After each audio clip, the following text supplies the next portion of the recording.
নমস্কার বন্ধুরা, আজকে আমরা চলে এসেছি রাজপুর জগদ্দল কবিরাজ বাড়ির বিখ্যাত রাসমেলায়। এই মেলাটা শুধু একটা উৎসব নয়, এটা এক দারুণ অনুভূতি, ভক্তি, আনন্দ আর সংস্কৃতির এক মেলবন্ধন। নমস্কার বন্ধুরা, আজকে আমরা চলে এসেছি রাজপুর জগদ্দল কবিরাজ বাড়ির বিখ্যাত রাসমেলায়। এই মেলাটা শুধু একটা উৎসব নয়, এটা এক দারুণ অনুভূতি, ভক্তি, আনন্দ আর সংস্কৃতির এক মেলবন্ধন। প্রতি বছর রাস পূর্ণিমার সময় এই সুন্দর মেলাটা বসে। এখানে এলেই মনে হয় যেন শৈশবা ফিরে গেছি। রং, আলো, হাসি আর ভক্তির এক অপূর্ব মিশ্রণ চারিদিকে। দেখতেই পাচ্ছেন, এখানে রয়েছে নানা রকম পুতুলের মূর্তি, যেগুলো সুন্দরভাবে তুলে ধরে আমাদের পৌরাণিক কাহিনী, বিশেষ করে কৃষ্ণ আর রাধার রাসলীলা। এই মূর্তিগুলো এমনভাবে সাজানো হয়েছে যেন মনে হয় সত্যিই এই রাসমেলা শুধু একটা উৎসব নয়, এটা ভক্তির, প্রেমের আর ঐশ্বর্যের এক অনন্য মিলনক্ষেত্র।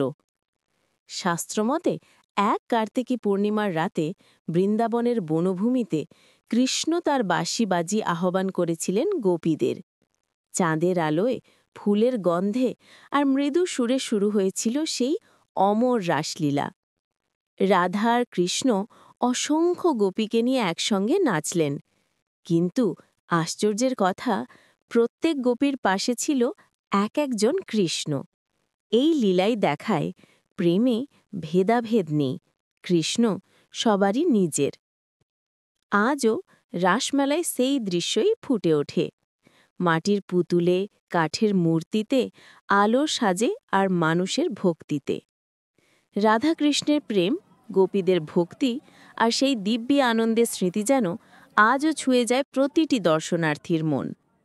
মেলায় আছে নানান দোকান, খেলনা, নাগরদোলা, পুতুল নাচ, কিন্তু মাঝের মঞ্চে যখন শুরু হয় কৃষ্ণ লীলাপালা, মেলা মানেই আনন্দ, হাসি আর খাওয়া দাওয়ার মহোৎসব।